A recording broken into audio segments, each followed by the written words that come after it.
Mereka beranggapan bahwa seorang perempuan itu tidak mampu memimpin sebuah organisasi dan memimpin setiap hal. Sebenarnya mahasiswa pecinta alam ini kegiatannya memang di alam, basicnya di alam. Jadi mulai dari kegiatannya bukan naik gunung dan turun gunung aja, tapi lebih banyak fokus di kegiatan seperti acara dan sebagainya, pelatihan, seminar dan sebagainya. Jadi Mapala ini fokusnya di pengkaderan. Jadi memang organisasi pengkaderan yang melahirkan kader-kader yang militan tentang alam seperti itu. Memang kami punya agenda sendiri, wajib gunung itu wajib setiap anggota dalam proses pengkaderannya Harus untuk wajib menjadi gunung ya, harus wajib gunung. Jadi memang kami pun yang menjadi anggota itu mungkin sekali seumur hidup naik gunung itu yang ketika wajib gunung. Jadi nggak selalu kami naik gunung karena waktunya habis di kegiatan, di pengkaderan dan sebagainya. Oke. Kalau misal berarti banyak tahapan-tahapan baru bisa dikatakan jadi anggota Mapasta ya Kak ya? Oke. Kalau Kakak sendiri udah berapa gunung nih udah Kakak daki? Kalau untuk berapa gunung bukan jadi prioritas. Jadi memang pengennya tadi aktif di organisasi, di kemahasiswaan juga, kemudian aktif di perkuliahan. Jadi untuk prioritas gunung sedikit dikurangi. Walaupun hobi dulu naik gunung, jadi sekarang dikurangi tujuan naik gunungnya, tapi lebih difokuskan di jalur seperti itu. Kemudian ekspedisi dan sebagainya. Oke. Kan kalau misalnya kita kayak ngedaki-daki gunung kayak gitu kan Kak, gimana sih kalau kita tuh harus tetap mau sholat nih, urusan ibadah lah intinya, kan kita udah berkeringat, apalagi kan katanya nih, aku kan belum pernah naik gunung nih Kak, katanya sih kalau di gunung itu airnya susah. Gimana sih supaya kita tuh biar tetap beribadah gitu? Jadi untuk sepengalaman saya sendiri untuk beribadah di misalnya alam terbuka, gunung, hutan dan sebagainya seperti itu, kita memang harus siapkan. Ada beberapa air mineral untuk wudhu. Jadi, emang udah persiapan ya? Maksudnya kita udah persiapan bahwa misalnya alat sholat dan sebagainya. Jadi kita udah ini manajemen waktu dulu untuk beribadah. Jadi kita punya manajemen air yang ini untuk minum, yang ini untuk wudhu. Kalau misalnya kita udah tahu medan di sana airnya sulit. Kalau misalnya itu kan bisa dijamak dan sebagainya. Itu kan maksudnya agama kita kan mempermudah kita dalam beragama. Intinya kita itu emang udah prepare dari dulu ya Kak ya? Benar-benar. Manajemen. Iya, manajemen waktu, manajemen packing dan sebagainya. Gimana sih Kak, ada nggak sih hambatan-hambatan? Kakak kan sebagai ketua umum, Kakak juga perempuan, pernah apa sih hambatan-hambatan Kakak sebagai kendala lah menjadi ketua umum seorang perempuan di Mapasta?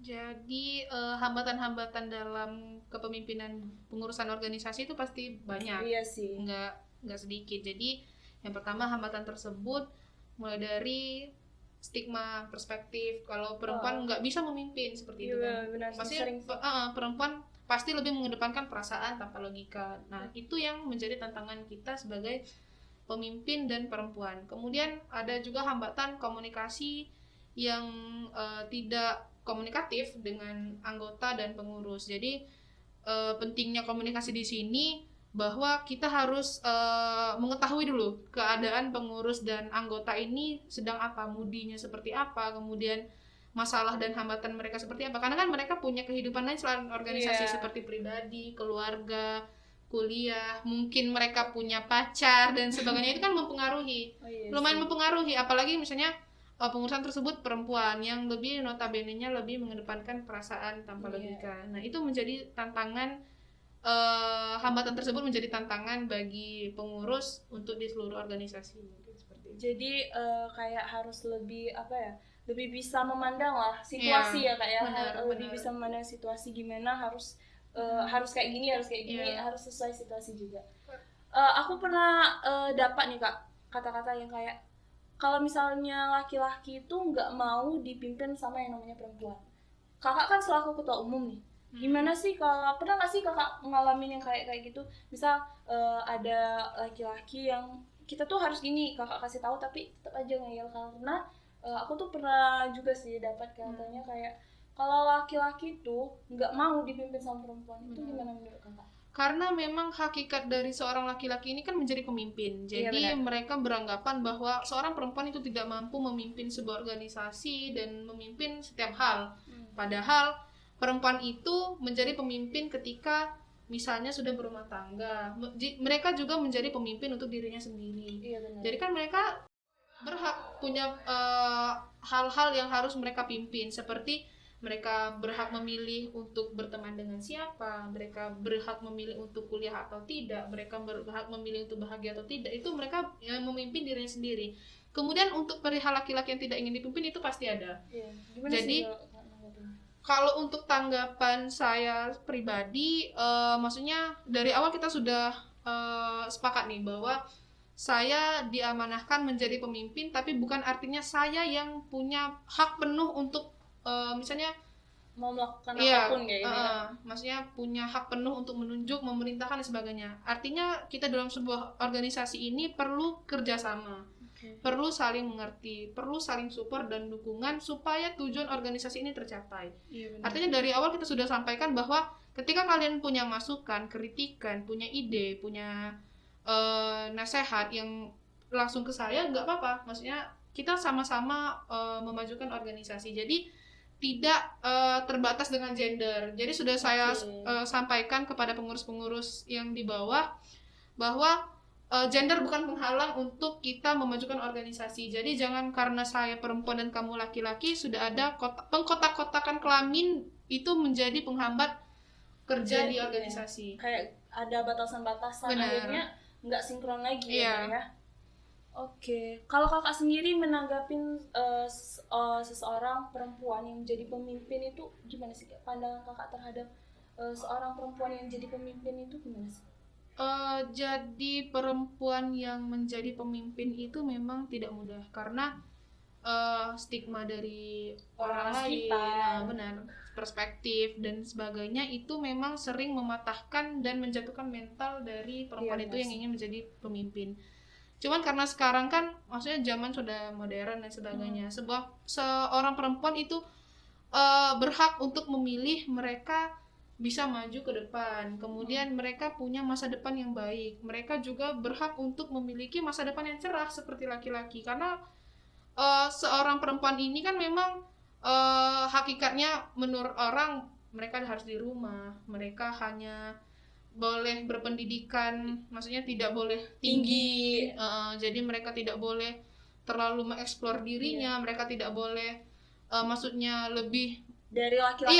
Benar seperti itu. Nah, itu kan tidak bisa kita jadikan patokan. Sekarang kan sudah terpatahkan stigma-stigma seperti itu. Jadi setiap perempuan berhak untuk memilih, mereka bisa maju dengan masa depan yang cerah. Seperti itu. Jadi walaupun perempuan itu kebebasan kita sama laki-laki itu sama ya kan? Sama. Tapi memang dalam Islam pun perempuan itu hanya boleh memimpin lingkup yang kecil. Jadi perempuan boleh menjadi pemimpin tapi tidak boleh menjadi penguasa. Karena hakikatnya perempuan ini memang lebih ke perasaan maksudnya bukan lebih ke perasaan, tapi mereka lebih mengedepankan empati. Jadi mereka tidak bisa, kadang mereka tidak bisa membedakan mana yang benar-benar salah, mana yang tidak. Jadi mereka karena mengedepankan rasa empati itu sering menjadi pengecoh mereka dalam berorganisasi. Ataupun dalam mengambil keputusan. Benar, dalam mengambil keputusan. Itulah kenapa beberapa perempuan yang sudah berani mengambil keputusan untuk menjadi seorang pemimpin, mereka harus punya orang yang membackup. Maksudnya tandem mereka dalam berorganisasi. Jadi ketika mereka sudah kehilangan arah, mereka sudah ada yang mengingatkan. Seperti itu. Kalau pandangan kakak lagi nih soal masih banyaknya orang yang menganut paham patriarki, lebih mengutamakan laki-laki gitu, gimana? Itu kembali lagi dari latar belakang mereka masing-masing. Jadi sebenarnya kalau sekarang kan sudah ada yang namanya seperti kesetaraan perempuan. Mereka ingin setara antara laki-laki dan perempuan. Padahal laki-laki dan perempuan itu jelas berbeda. Maksudnya bisa disetarakan. Benar.